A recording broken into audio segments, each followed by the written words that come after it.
রাধে রাধে, তোমরা কেমন আছো? আমি টুম্পা, দ্য কুন্ডু ফ্যামিলি চ্যানেলের আরেকটি নতুন ভিডিওতে তোমাদের সবাইকে স্বাগত জানাই। সময় এখন সকাল 11টা। আর জানো তো, ওই যে বললাম না অল্প অল্প ঠান্ডা রয়েছে, এই ফ্রিজ থেকে যদি আমি তৎক্ষণাৎ মাছগুলো বের করি না, সে বরফের মতন জমে থাকে। তাই মাছগুলো গত রাত্রেই বের করে রেখেছিলাম, তাহলে এই দেখো মাছগুলো একদম নর্মাল হয়ে গেছে। এবার মাছগুলোর গায়ে ভালো করে আমি ওই যে হলুদ আর একটুখানি লবণ আর না সামান্য একটুখানি লঙ্কার গুঁড়ো দিয়েছি। এটাকে ভালো করে এইভাবে মিক্সড করে নিচ্ছি। প্রত্যেকটা মাছকেই ভালো করে আলাদা আলাদা করে মেখে নিচ্ছি। এভাবে না মাছের ম্যারিনেটটা ভালো করে হয়ে যায়। আর মাছের ম্যারিনেট যত ভালো হবে, মাছ ভাজার সময় তত ভালো হবে খেতে। আর আজকে দুপুরবেলাতে শুধুমাত্র মাছের ঝোল রান্না করব, আর কিছুই করব না। তাই একটুখানি বেশি করেই আজকে মাছ বের করে নিয়েছি। আর প্রিন্সের পাপার একজন কলিগ আছে, তারা বাড়িতে মাংসটা খায়, তবে মাছটা যেন তো খায় না। তো মাছ খেতে তার খুব ইচ্ছে করছিল। তো প্রিন্সের পাপা বলল তাহলে ঠিক আছে, বাড়ি থেকে আমি একটুখানি মাছের ঝোল নিয়ে আসবো। তো তার জন্য কয়েক পিস মাছ প্যাকিং করে দিতে হবে, সে রান্নার শেষে দেওয়া যাবে এখানে। আর এই যে মাছটা আমার ম্যারিনেট করা হয়ে গেছে।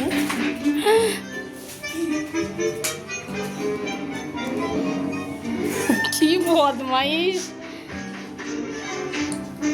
ওরে ঠাকুর!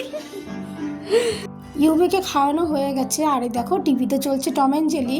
যেভাবে ঠিক টম অ্যান্ড জেরিতে এইভাবে ডিগবাজি খায় না, সেইভাবে ইউবি টিভি দেখে দেখে এখন দেখো ডিগবাজি খাওয়া শিখে গেছে। আবার ফিরে আসলাম রান্নাঘরে। মাছগুলো ভাজা হয়ে গেছে আমার। এবার দিয়েছি তেলের মধ্যে কিছু গরম মশলা আর তেজপাতা ফোড়ন। তারপর দিয়ে দিলাম বেশ কিছু পেঁয়াজ কুচি। এগুলোকে এবার ভালো করে ভেজে নেব। গ্যাসের আঁচটা মিডিয়ামে রেখেছি। এইভাবে একটুখানি হালকা বাদামি রঙের করে ভেজে নিতে হবে। আর যদি এই সময় আমি পেঁয়াজটা বেরেস্তার মতো ভাজতে চাই, তাহলে কিন্তু পেঁয়াজগুলো শক্ত হয়ে যাবে আর মশলা ঢুকবে না। যাই হোক, আমি যেভাবে চাইছিলাম সেভাবে পেঁয়াজটা ভাজা হয়ে গেছে। তারপরে এই যে আদা রসুন আবার একটুখানি পেঁয়াজ বাটাও দিয়ে দিয়েছি। দিয়ে এবারও এটাকে ভালো করে কষিয়ে নেবো যতক্ষণ না এই মশলা থেকে তেল ছাড়বে। বেশ একটুখানি সময় নিয়েই কষাতে হবে। এইবার দিয়ে দিলাম প্রতিদিনকার বেসিক মশলা, তারপর দিয়ে দিলাম একটুখানি লবণ। তারপরে যে আবার কষানো। রান্না মানেই তো কষানো, ভীষণ হাতে সময় রেখে এই সব রান্নাগুলো করতে হয়। তবে যদি আমি এগুলো সবজি দিয়ে মাছ রান্না করি, তাহলে কিন্তু এতটা সময় লাগে না। কিন্তু কোনো মাছের কালিয়া কিংবা মাছের কষা এগুলো রান্না করতে গেলে প্রচুর সময় যায়। যাই হোক, মশলাটা দেখো কষে গেছে। এবার আমি দিয়ে দিলাম এখানে একটা মাত্র টমেটো আমি পেস্ট করেছি। একটুখানি টক দই দেবো, তো না হলে ভীষণ টক হয়ে যাবে। এবার এই যে টমেটো বাটা দিলাম সেটা দিয়েই মশলাটা ভালো করে কষে নিচ্ছি। মশলার পরিমাণও দেখো কতটা বেড়ে গেছে। এবার দিয়ে দিলাম টক দই। যেহেতু অনেকটা মশলা প্রথমে পড়ে গেছে, টমেটো আছে, তাই না এখানে আমি গ্যাসটা বন্ধ করে রেখে তারপরে আমি টক দইটা মিশিয়েছি। তারপরে এই দেখো টক দইটা পুরো মিশে গেছে। এরপরও আমাকে ভালো করে মশলাটা কষাতে হবে। আর একটুখানি না তলায় লেগে লেগে যাচ্ছিলো, মানে অনেকটা মশলা হয়ে গেছে, টাইট হয়ে গেছিলো। আর তাই জন্য এখানে আমি দিয়ে দিয়েছিলাম কিছুটা পরিমাণে গরম জল। যাই হোক, দেখো মশলাটা পুরোটাই কষানো হয়ে গেছে। তারপর আমি আমার পরিমাণ মতন জল দিয়ে দিয়েছি, কারণ এখানে আমি মাছের তো ঝাল করছি, খুব বেশি জল আমাকে এখানে আজকে প্রয়োজন হবে না। এবার ঝোলটা ফুটে উঠেছে। তারপর এবার একে একে মাছগুলো দিয়ে দেবো। প্রিন্সের পাপা কিন্তু একদম মাছের গালিয়া খেতে পছন্দ করে না। ও যত রকমের সবজি থাকবে সেই সবজি দিয়ে মাছ খেতে পছন্দ করে। যেমন শীতকালে একটু ফুলকপি, একটু বেগুন দিয়ে, কিংবা গরমকালে সবথেকে ভালোবাসে সজনে ডাঁটা দিয়ে। কিন্তু ওই যে বললাম না, প্রিন্সের পাপার একজন কলিগকে আজকে মাছ দেবো, তারা তো আবার সবজি দিয়ে মাছ খাওয়া পছন্দ করে না। সবাই তো আর বাঙালি নয়, তাই তো। তাই জন্য আজকে এই মাছটা একটুখানি রসিয়ে কষিয়ে রান্না করলাম। যাই হোক, দেখো মাছটা আমার রান্না হয়ে গেছে। এবার দিয়ে দেবো একটুখানি গরম মশলা। আজকে আমি বিয়েবাড়ির স্টাইলে মাছটা রান্না করেছি, তাই তেলের পরিমাণও কিন্তু বেশ ভালো পরিমাণেই দিয়েছি। ওই যে বললাম না, যেহেতু অন্য কাউকে খাওয়াবো, তারা তো জানা দরকার যে আমরা বাঙালিরা কেমন ধরনের মাছ রান্না করি। বাঙালির খাবার সম্বন্ধে তারও একটা ভালো রকমের একটা রিভিউ আমার দরকার। অন্ততপক্ষে যদি একটা ফোন করে কিংবা প্রিন্সের পাপাকে বলবে, বাহ বাঙালিরা তো খুব ভালো রান্না করে, ব্যাস তাতেই কিন্তু আমাদের কলকাতা গর্ব হয়ে যাবে। যাই হোক, দেখো মাছ তো আমার রান্না হয়ে গেছে। আর ওই যে তার জন্য আমি এখানে ভালো করে প্যাকিং করে নিচ্ছি। প্রিন্সের পাপাও চলে এসেছে। এখন বাজে দুপুর 1:30। আজকে অনেকটা লেট হয়ে গেল। প্রিন্সের পাপা এবার এই মাছটাকে নিয়ে যে স্যার খেতে চেয়েছিল তাকে দিয়ে আসবে। তারপর আমরা সবাই মিলে খেতে বসবো। অবশ্য প্রিন্স গেছে স্কুলে। স্কুল থেকে আসলি আর শুরু করে দিলি কালার। আরে কালকে এনেছিলাম না, তারপরে আমি বই পড়তে বসে গেছিলাম, তারপরে আর দেখা হয়নি, তাই দেখছিলাম। এখন কি এগুলো কালার করবি? হ্যাঁ, আগে ভাত খেয়ে নিবি। ঠিক আছে। করেছি। কি রান্না করলে তুই খুশি হবি? মাছের ঝাল করেছি, আর তার মধ্যে তোর পেটি আছে। তাহলে তো অনেক ভালো লাঞ্চ হবে আজকে। দেখো এটা সিনথেটিক না, এটা রাউন্ড ব্রাশ একটা, মানে 1 নম্বর লেখাও ছিল। এটা কি ওয়াটার কালারের জন্য? হ্যাঁ পারবি তো? দেখ। হ্যাঁ। আর তোর ড্রয়িং কপিটা কোথায়? কত দূর হয়েছে দেখা?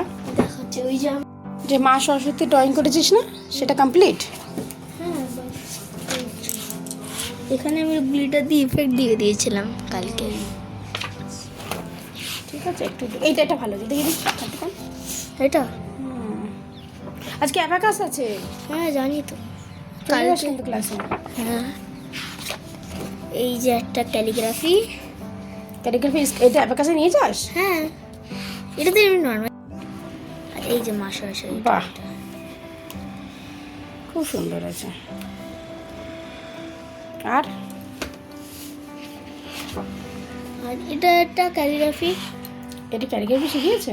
অ্যাবাকাস থেকে শিখিয়েছে? না শেখায়নি, মানে স্যার না এই হোয়াইট বোর্ডে ক্যালিগ্রাফিটা এইসব লিখে দেয়, আমারও এরকম ডিজাইন করে বানাই। আচ্ছা।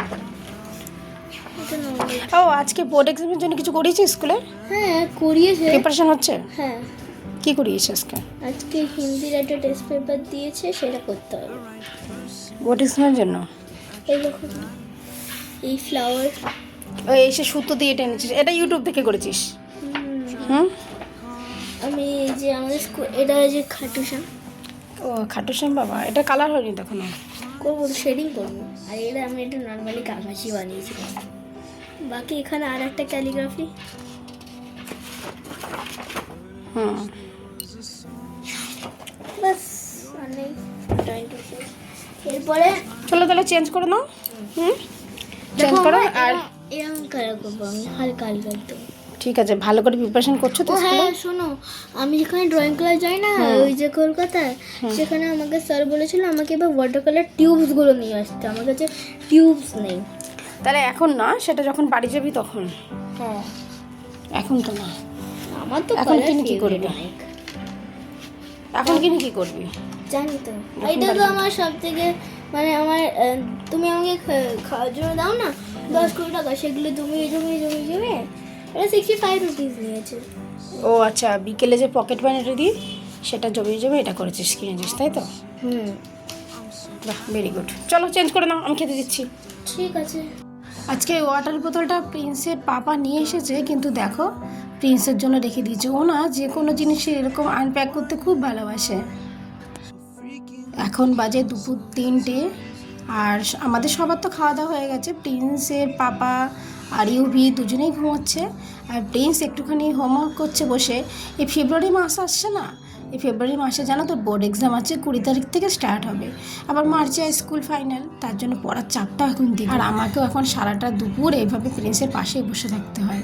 যতক্ষণ আমি ওর পাশে বসে থাকি ততক্ষণ তো দেখি বেশ ভালোই পড়াশুনো করে, কিন্তু যদি আমি ওর পাশ থেকে একটুখানি উঠে যাই, ব্যাস ওর এনার্জি একদম শেষ হয়ে যায়। এখন পেঁপে বাজারে প্রচুর পাওয়া যায়, আর জানো তো আমাদের কলকাতার পেঁপের থেকে এখানকার পেঁপেগুলো যেন আমার বেশি মিষ্টি লাগে। এই পেঁপেটা কিন্তু প্রায় ছিল 3.5 কেজি মতো ওজন, আর আজকের বাজারে রাজস্থানে পেঁপে বিক্রি হচ্ছে মোটামুটি 3 কেজি 100 টাকায়। ভালো করে পেঁপেটাকে পরিষ্কার করে নিচ্ছি, নাহলে না খাওয়ার সময় একটু তিতকুটে ভাব লাগে। ঘড়িতে সময় এখন সন্ধ্যে 6টা। আমরা এসেছিলাম পার্কে, এখন যাচ্ছি একটুখানি ক্যাফেতে।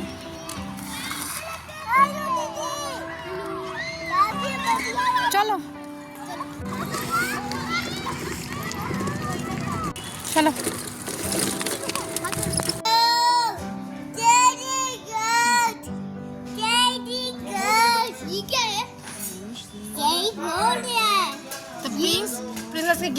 যে পার্কে আমরা বিকালে বাচ্চাদের নিয়ে খেলতে আসে, তার পাশেই এটা ছোট্ট একটা ক্যাফে। মোটামুটি একটুখানি চাউমিন কিংবা একটুখানি মোমো, সিঙ্গাড়া, বার্গার এসবই পাওয়া যায়। বল বল এবার। আজকে আমরা নিয়েছি একটুখানি এই যে মোমো আর একটু সিঙ্গাড়া।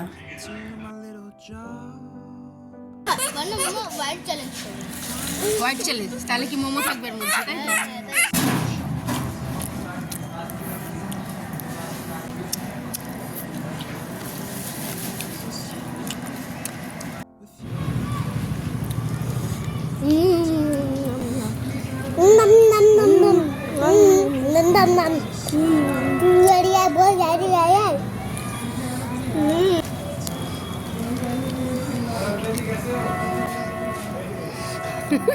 গায়ে দেখ, গরম লেগেছে, গরম। ব্যাস আজকের জন্য এতটুকু। আবার নিয়ে আসবো অন্য কোনো গল্প ভিডিওর মাধ্যমে। আমার সঙ্গে থেকে এতক্ষণ ধরে আমার ভিডিওটি দেখার জন্য তোমাদেরকে অসংখ্য ধন্যবাদ। আর তোমরা ভালো থেকো, আর ভিডিওটি কেমন লাগলো সেটা জানিও। আর যদি তোমাদের ভালো লাগে তবে একটা ব্যাস লাইক করে দিও। ধন্যবাদ, আর তোমরা ভালো থেকো।